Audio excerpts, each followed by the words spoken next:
Jumpa lagi Sobat Blackout Area bersama saya Bram dalam channel Blackout Area. Sobat, bagaimana kabar kalian semua? Semoga baik-baik saja dan selalu dalam lindungan Tuhan yang Maha Kuasa. Untuk video kali ini, kami dari Blackout Area akan menampilkan sebuah cerita. Seperti apa ceritanya? Kita akan dengarkan bersama.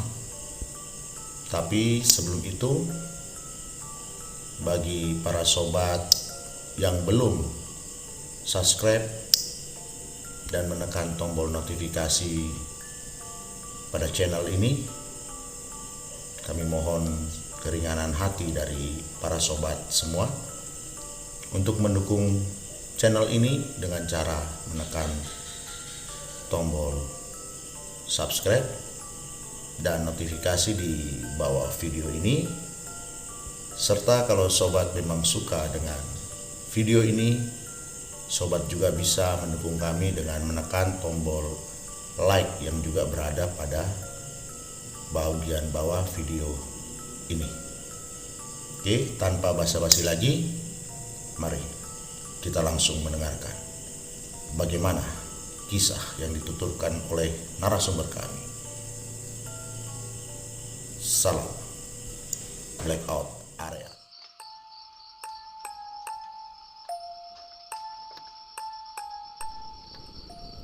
Kejadian ini dialami oleh salah satu narasumber kami, sebut saja namanya Joni. Joni berprofesi sebagai seorang tukang ojek online.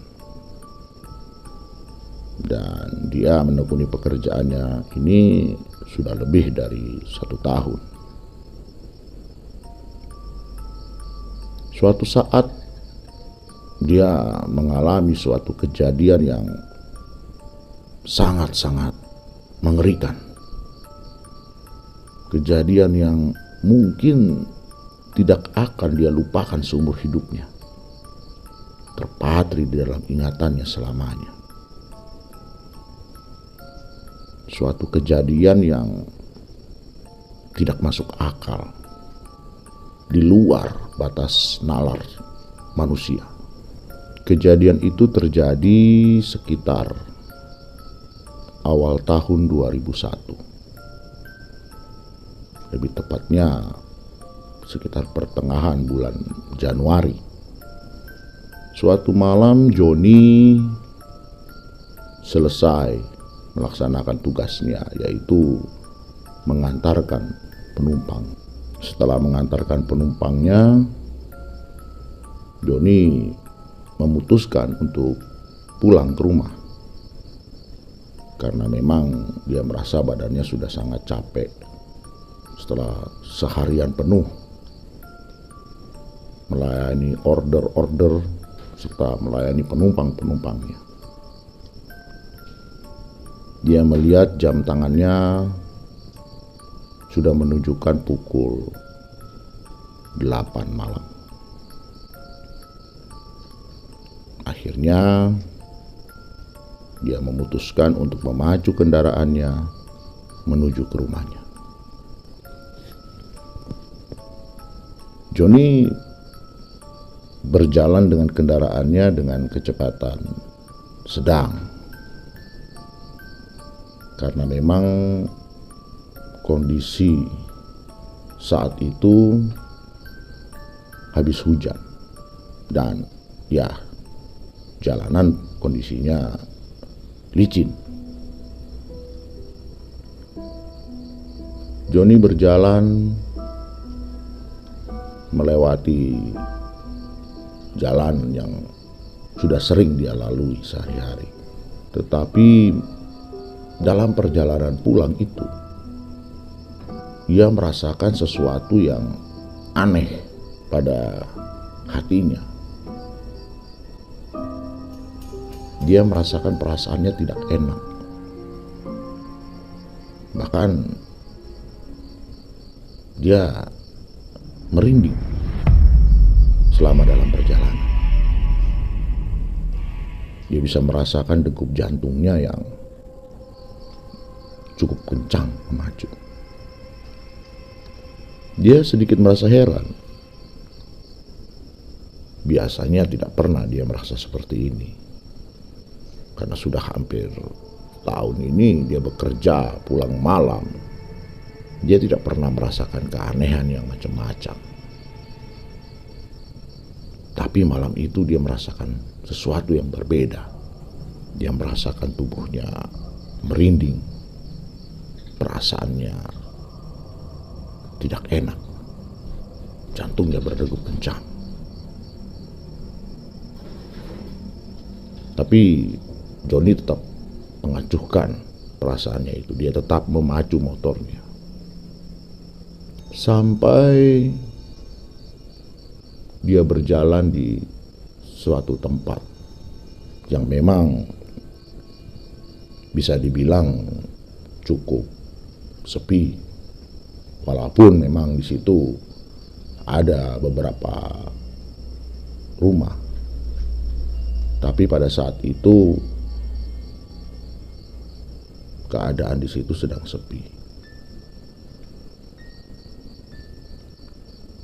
Dari kejauhan Johnny melihat ada sesosok manusia yang sedang berdiri di pinggir jalan. Johnny memperlambat laju motornya.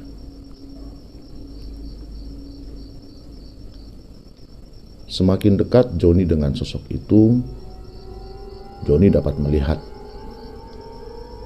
bahwa sosok itu adalah seorang perempuan sepertinya. Akhirnya Johnny pun berhenti tepat di depan sosok itu.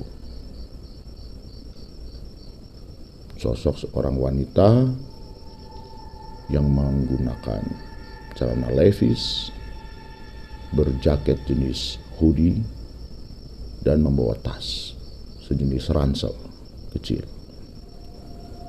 Johnny pun mengklaksonnya, dan wanita itu pun melihat ke arah Johnny. Johnny bertanya, "Loh, Kak, nunggu apa?" Si wanita itu tersenyum ke arah Johnny sembari berkata, "Saya sedang menunggu angkutan, Bang." "Loh, malam-malam begini mau kemana, Kak?" tanya Johnny. Dan wanita itu pun menjawab, "Saya ingin pulang, Bang, ke rumah." "Oh, ya sudah, Kak, gini aja. Rumah Kakak di mana?" "Kebetulan saya ini tukang ojek. Kalau memang masih satu jalur, marilah, Kak, biar saya antar sekalian saya pulang." Maka wanita itu pun menyebutkan alamat rumahnya. Dan memang rumah perempuan itu arahnya satu arah dengan jalan menuju tempat Johnny tinggal. Maka Johnny pun semakin senang. Dalam hatinya berkata, "Wah, lumayan, dapatlah penumpang. Apalagi paling tidak adalah yang menemani dia dalam perjalanan pulang." Akhirnya Johnny pun menawarkan jasa ojek kepada wanita itu, dan wanita itu pun setuju. Maka mereka memulailah perjalanan. Sepanjang jalan Johnny merasakan perasaannya berkecamuk, semakin tidak enak. Badannya tidak henti-hentinya merinding. Tapi dia coba untuk menepis perasaannya itu. Maka dia pun membuka obrolan dengan si wanita itu. Dia bertanya, wanita itu dari mana? Kok malam-malam begini baru pulang? Si wanita itu menjawab dengan nada yang lirih. Dia bilang dia baru saja datang dari suatu kota dan dia kemalaman di jalan. Jujur Joni agak sedikit aneh dengan jawaban si wanita ini. Kok dia bisa ada di tempat itu? Kenapa tidak langsung naik angkutan atau apapun itu yang langsung bisa mengantarnya ke rumahnya? Tapi Joni mengurungkan untuk bertanya. Dia mengalihkan pertanyaannya. Joni berusaha untuk memancing omongan si wanita tersebut. Ya, lumayanlah untuk ngobrol sepanjang perjalanan. Karena memang jarak yang mereka tempuh cukup lumayan jauh. Kurang lebih memakan waktu 20 menit dari tempat Joni mengangkut perempuan itu tadi. Namun perempuan itu selalu menjawab semua pertanyaan Joni dengan sangat singkat. Dan suaranya pun terdengar sangat lirih sekali. Ya, Joni pun menganggap mungkin si wanita ini sedang kecapean, jadi tidak selera mau ngobrol. Joni pun akhirnya fokus dengan kendaraannya. Tiba-tiba mereka sudah memasuki area di mana wanita tadi menyebutkan alamat rumahnya. Joni bertanya, "Kak, rumah kakak di sebelah mana?" Si wanita menjawab, "Rumah saya setelah tikungan bank di depan sana, ada gang di sebelah kiri. Abang masuk aja ke situ. Nanti karena tadi saya naik ojek abang tanpa aplikasi, saya akan membayarnya di rumah secara langsung." Begitu kata wanita itu. Si Joni pun menjawab, "Oh ya kak, enggak masalah kok. Apalagi saya kan sudah jalan pulang. Jadi ya enggak perlulah pakai aplikasi." Joni pun memacu kendaraannya. Begitu sampai di depan gang yang ditunjukkan sama si wanita tadi, Joni pun membelokkan motornya. Joni memperlambat laju kendaraannya karena mereka memang memasuki gang yang bisa dibilang tidak terlalu besar. Setelah Joni berjalan memasuki gang, dia memperlambat laju kendaraannya karena memang posisi gang itu bukan termasuk gang yang cukup besar. Dia pun bertanya kepada si penumpangnya, "Kak, di sebelah mana rumah kakak?"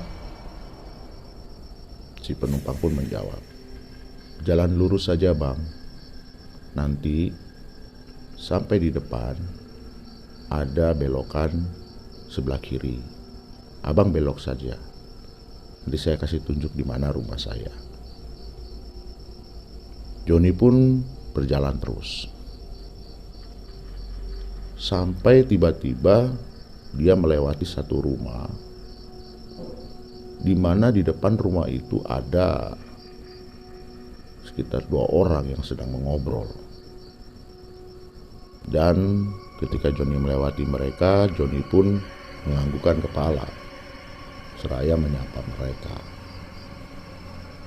Mereka pun menjawab sapaan Joni,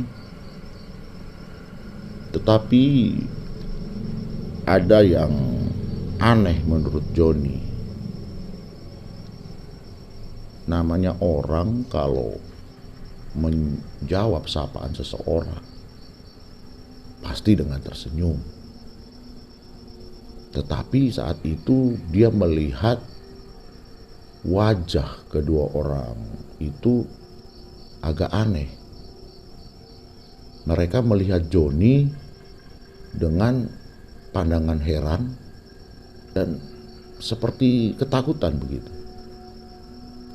Tapi Joni tidak peduli, dia terus menjalankan kendaraannya menuju arah yang tadi disebutkan oleh penumpangnya. Tidak berapa lama mereka menemukan sebuah belokan. Maka Joni pun melaksanakan perintah seperti yang diinstruksikan oleh penumpangnya. Tiba-tiba si penumpang berkata, "Bang, di rumah ujung situ, itu rumah saya. Di depannya ada pohon mangga yang besar. Abang berhenti aja di situ." Joni pun mengiyakan pembicaraan dari penumpangnya itu. Dari jauh Joni bisa melihat betul pohon mangga yang disebutkan itu. Begitu dia sampai, dia berhenti di depan sebuah rumah yang memang di depannya ada pohon mangga yang cukup besar. Joni melihat di rumah tersebut sepertinya habis ada sebuah kesibukan, karena ada beberapa orang yang sibuk beres-beres di depan teras rumah itu. Dan dia pun melihat ada beberapa kursi yang ada di halaman rumah tersebut. Joni pun berhenti dan berkata kepada penumpangnya, "Kak, sudah sampai tempat yang kakak tuju." Tapi Joni tidak mendengar jawaban dari perempuan itu. Dan dia merasa tiba-tiba motornya terasa ringan, seperti tidak ada yang menumpang atau duduk di atas motornya. Belum habis kebingungan dia menoleh ke belakang. Dan dia tidak melihat ada wanita itu di situ. Maka semakin kebingunganlah si Joni ini. Belum habis kebingungannya, tiba-tiba dia didatangi oleh dua orang yang ada di teras tadi yang sedang membereskan teras rumah itu. Orang itu datang melihat Joni yang sedang kebingungan. Sesampainya mereka menghampiri Joni, mereka bertanya, "Ada apa, Bang? Abang ada perlu apa?" Joni pun melihat mereka dan tersenyum. Maka Joni berkata, "Oh, selamat malam, Bang. Mohon maaf, saya habis mengantarkan penumpang. Tapi saya heran, kok setelah sampai tiba-tiba dia tidak ada. Perasaan tadi baru saja motor saya berhenti, kok orangnya sudah tidak ada." Dua pemuda tadi agak keheranan mendengar jawaban Joni. Dan salah satu dari mereka berkata, "Mengantar siapa, Bang? Tadi saya sempat lihat abang berhenti di depan sini. Tetapi abang tidak menggonceng siapa-siapa. Abang sendirian. Maka dari itu kami menghampiri abang karena melihat abang sendirian dan sepertinya kebingungan." Begitu jawab salah satu dari pemuda itu. Joni pun semakin kebingungan. Tiba-tiba badannya merasa merinding. Jantungnya berdegup kencang. Wajahnya pucat. Melihat perubahan wajah dan keadaan Joni, Kedua pemuda itu akhirnya mempersilahkan Joni untuk masuk dulu. Dan Joni pun setuju. Sampainya di teras, beberapa orang dari dalam rumah yang melihat mereka bercakap-cakap pun keluar bertanya apa yang sedang terjadi. Salah satu pemuda itu memberikan air minum mineral kepada Joni dan menyuruh Joni untuk meminumnya terlebih dahulu, agar Joni bisa merasa lebih tenang hatinya. Namun setelah meminum air mineral itu, Joni masih kelihatan ketakutan. Dia tidak bisa berbicara. Bahkan untuk berpikir mengingat kejadian yang dia alami itu pun seperti ngeblank begitu. Lalu muncullah seorang bapak-bapak yang bisa dibilang sudah cukup tua. Dia datang menghampiri Joni dan menggenggam tangan Joni. Setelah itu mulutnya seperti membacakan doa-doa. Setelah dia membacakan doa-doa, dia pun meniup bagian kepala si Joni. Dan Joni pun kelihatan mulai sedikit tenang. Lalu si bapak itu pun berkata kepada Joni, "Nak, ceritakanlah apa yang kamu alami. Pelan-pelan saja, tidak usah takut."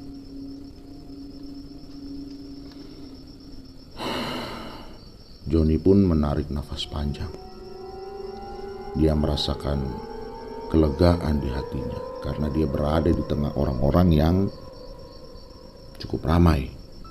Jadi paling tidak rasa takutnya sudah sedikit menghilang.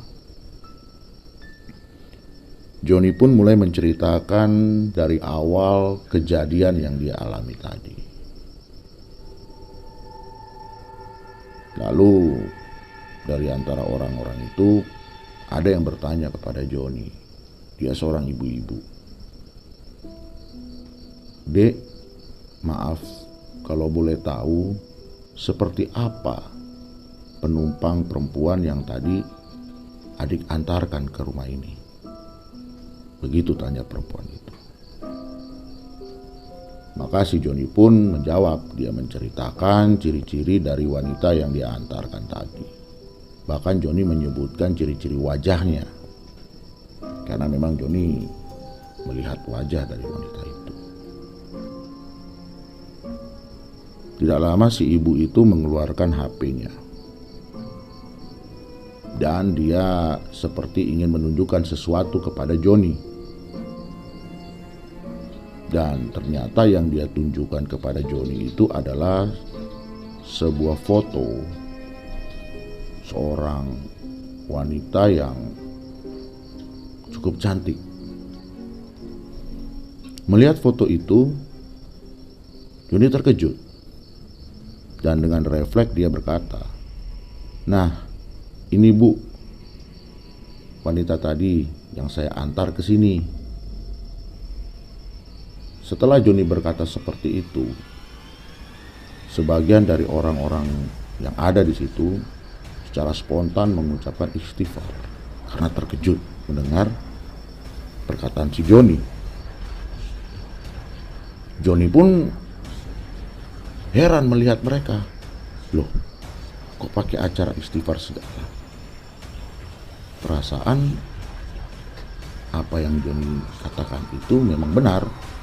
Dia mengantarkan wanita itu tadi. Lalu si bapak yang tadi meniup kepala Joni itu mulai duduk di samping Joni. Dia memegang pundak Joni. Sembari dia berkata, "Dek, betul anak ini yang tadi adik antar ke sini. Adik tidak salah lihat orang." Joni pun menjawab pertanyaan si bapak tadi. "Betul Pak, ini perempuan yang tadi saya antar di depan situ."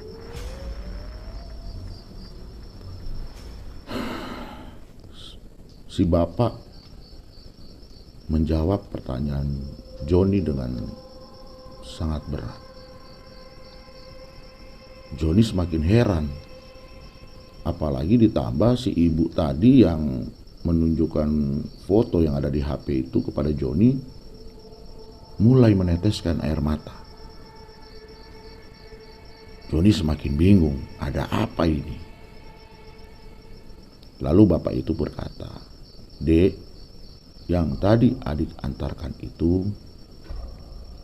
dia bernama Sinta. Memang betul dia tinggal di sini. Tapi Dek, Sinta sudah berpulang ke rahmatullah sudah 40 hari yang lalu. Dan malam ini adalah malam ke-40 harinya. Maka dari itu adik bisa lihat, kami sedang beres-beres karena tadi habis ada tahlilan 40 hari dari Sinta." Mendengar perkataan bapak itu, Joni tersandar di tempat duduknya. Dia merasakan nafas yang begitu sesak. Keringat dinginnya mulai turun kembali. Jantungnya berdegup sangat kencang. Tubuhnya lemas, bagai tidak bertulang. Joni pun berkata, "Pak, tolong Pak jangan main-main. Saya ini sudah capek Pak, bekerja seharian." Lalu si bapak itu pun menjawab, "Dek, kami di sini tidak main-main. Adik kalau tidak percaya, malam ini bisa saya antarkan ke kuburannya, dan adik yakin kalau penumpang yang tadi adik antar itu sudah meninggal 40 hari yang lalu." Bahkan si bapak tersebut melanjutkan lagi pembicaraannya. Dia menyebutkan nama tempat yang tadi Joni ceritakan dia bertemu dengan si wanita itu. Dia menyebutkan bahwa tempat di mana tadi Joni bertemu dan mengangkut wanita itu adalah tempat di mana wanita itu mengalami kecelakaan dan akhirnya meninggal di tempat itu. Lalu Joni bertanya, "Terus siapa Pak yang tadi saya antar ke sini?" Si bapak hanya bisa menggeleng. Lalu dia pun menjawab, "Hanya Tuhan Dek yang tahu siapa yang adik antar tadi. Bisa jadi memang tadi adalah arwah dari Sinta yang ingin datang untuk berpamitan kepada kami." Mendengar jawaban dari si bapak,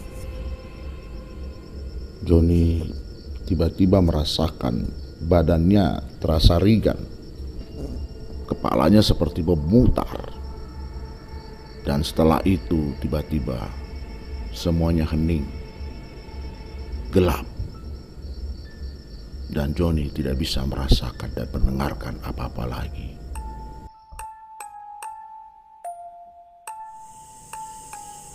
Jumpa lagi sobat. Bagaimana cerita yang kami sampaikan? Ya, begitulah. Terkadang kita di dalam kehidupan kita mengalami kejadian-kejadian yang di luar nalar manusia. Dan saya yakin di antara para sobat yang menyaksikan tayangan kali ini pun mungkin pernah mengalaminya. Oke sobat, kami rasa untuk tayangan kali ini cukup sampai di sini. Kita bertemu lagi di video-video berikutnya yang akan kami tampilkan di channel kita ini, channel Blackout Area. Dan kami juga mohon dukungannya agar channel ini bisa terus berkembang dan menyajikan video-video yang bermanfaat bagi kita semua, baik itu sebagai sarana hiburan, informasi, dan sebagainya. Oke, kita jumpa lagi. Bagi yang belum subscribe, bisa menekan tombol subscribe dan notifikasi di bawah video ini. Dan juga kalau jika sobat menyukai video ini, bisa menekan tombol like. Kita jumpa lagi. Salam Blackout Area.